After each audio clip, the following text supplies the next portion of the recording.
bolalarda ginekologik muammolar nega yuzaga keladi? Bu qizlardagi tashqi jinsiy a'zolarini shamollash, yallig'lanish hisoblanadi. Buni belgilari tashqi jinsiy a'zo sohasida qizarish, qichishish, achishish va noodatiy turdagi ajralmalar kelishi bilan tavsiflanadi. Vulvit va vulvovaginit nima?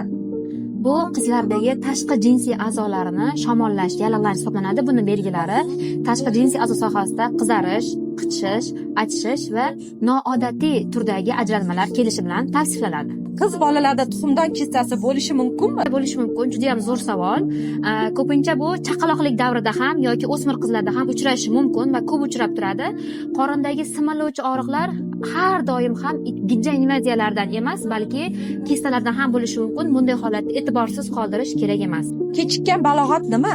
Kechikkan balog'at asosan 13-14 yoshda ikkilamchi jinsiy belgilar, ya'ni ko'krak bezlari kattalashmasa va 15-16 yoshda esa hayz kelmasa, bu kechikkan jinsiy belgilar deb ataladi.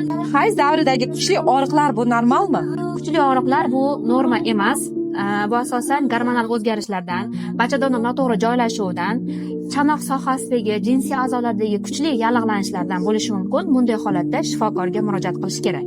Shaxsiy gigiyenaning qanday xatolari kasallikka sabab bo'ladi?